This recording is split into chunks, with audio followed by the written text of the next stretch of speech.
Hi friends, ఉప్పు మిరపకాయలు ఎలా తయారు చేసుకోవాలో నేను చూపిస్తాను చూడండి. ఈ కొన్ని ఊర్లోనేమో ఉప్పు మిరపకాయలు అంటారు, కొన్ని ఊరిలో చల్ల మిరపకాయలు అంటారు. వీటి విధానం మీకు నేను చూపిస్తున్నానండి, తయారు చేసుకునే విధానం. ఇప్పుడు ఇవి ఎండిపోయినాయి కాబట్టి ఈరోజు మీకు చూపిస్తున్నానండి. అయితే మీరు తయారు చేసుకుంటే చూసి చేసుకోండి, లేదనుకోండి ఆర్డర్ పెడితే మేము పంపిస్తామండి. మా ఫోన్ నెంబర్ కింద ఇస్తాను. ఇక సమ్మర్ వస్తుంది కండి, ఉప్పు మిరపకాయలతో స్టార్ట్ చేశాను. పచ్చళ్ళు కూడా పెడతానండి. చికెన్ పచ్చళ్ళు, అన్ని రకాల పచ్చళ్ళు. మీరు కావాలని మా ఫోన్ నెంబర్కి నేను నెంబర్ ఇస్తాను కదండి, మా నెంబర్కి ఫోన్ చేస్తే మీకు ఆర్డర్లపై పంపిస్తామండి. ఈ మిరపకాయ చేసే విధానం చూడండి. ఉప్పు మిరపకాయలు ఎలా తయారు చేసుకోవాలో చూపిస్తారండి.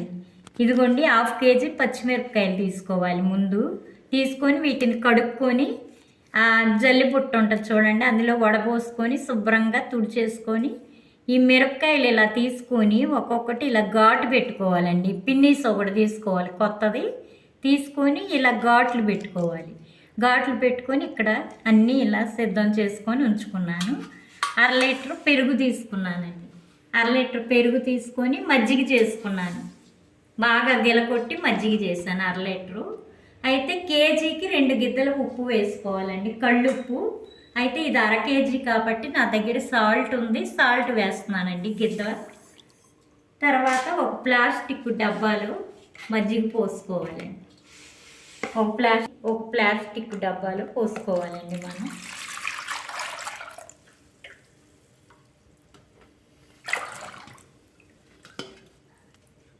ఇవ్వండి చూడండి, మజ్జిగ చిక్కగా 1/2 లీటర్ పెరుగుని గిలకొట్టి మజ్జిగ చేశానండి.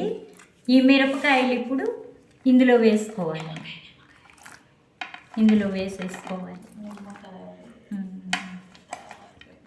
ఇలా వేసేసుకున్నాక 1/2 కేజీ మిరపకాయలండి ఇవి.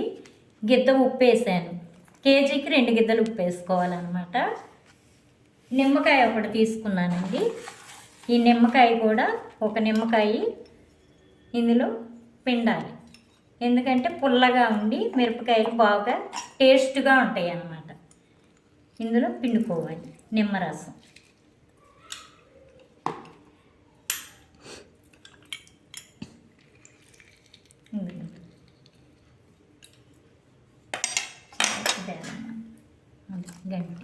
ఇదిగోండి, ఈ మిరపకాయలు ఇలా పెట్టేసి బాగా మునిగే వరకు ఇలా అనుకొని ఈ మిరపకాయకి మూత పెట్టేసుకోవాలండి. మూత పెట్టేసుకొని రేపు ఎండలో ఈ రోజంతా నానబెట్టాలండి. నైట్ అంతా నానబెట్టి తెల్లారి ఇక మంచి ఒక క్లాత్ కానీ లేకపోతే ఒక పట్టా కానీ ఏదన్నా వేసి ఎండలో ఎండబెట్టుకోవాలండి. ఇదిగోండి, రాత్రంతా ఉప్పు మిరపకాయలు దీనిలో నానబెట్టేసి ఉంచాం కదండి. ఇవి తెల్లారి తీసుకొని ఇట్లా వడపోసుకోవాలి. మజ్జిగ అంతా జల్లిగుట్లో వడపోసేసుకొని తీసి ఎండలో మజ్జిగ అంతా ఇలా కిందకి తిరిగేటట్టు చేసుకోవాలి. ఇదిగోండి, మా ఇంటి ముందే ఎండ వస్తుంది. ఇక్కడ ఈ పేపర్ వేసుకొని ఎండబెట్టుకుంటాం. ఇలా ఎండబెట్టుకోవాలండి. ఎండబెట్టేసుకున్న తర్వాత మళ్ళీ సాయంత్రం రాత్రికి ఈ మిరపకాయలు తీసి మళ్ళీ ఈ మజ్జిగలో వేసుకోవాలి. అట్లా 3 రోజులు చేసుకోవాలి. ఈ ఎండి నెయ్యి కొంచెం ఎండి నెయ్యి తీసి మళ్ళీ రాత్రికి ఇందులో వేసుకోవాలి. అట్లా 3 రోజులు చేసేసుకోవాలి. తర్వాత ఎండిపోయిన తర్వాత మనం ఉపయోగించాలి. తర్వాత మీకు చూపిస్తాను ఎండిపోయిన తర్వాత. ఈరోజు మేము పప్పుచారు చేసుకున్నామండి. పప్పుచారు, ఆకుకూర ఏదైనా పులుసు కూర, ఆకుకూర పప్పు ఏ వండుకున్నా కానీ ఇవి వేయించుకోవచ్చండి. ఈ ఉప్పు మిరపకాయలు ఎండిపోయాయి.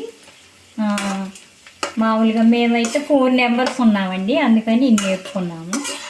మీరు కూడా అలాగే ఇదిగో ఎర్రగా వచ్చే వరకు వేయించుకొని నంచుకుంటే బాగుంటుందండి. ఇదిగోండి, ఏగిపోయినాయి, తీసేస్తాం.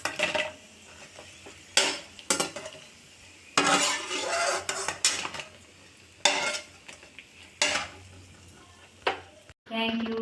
ఈ ఉప్పు మిరపకాయ వీడియో అంతా అయిపోయింది కానీ మీకు కనుక ఈ వీడియో నచ్చితే లైక్ చేయండి, షేర్ చేయండి, సబ్స్క్రైబ్ చేయండి. Thank you very much.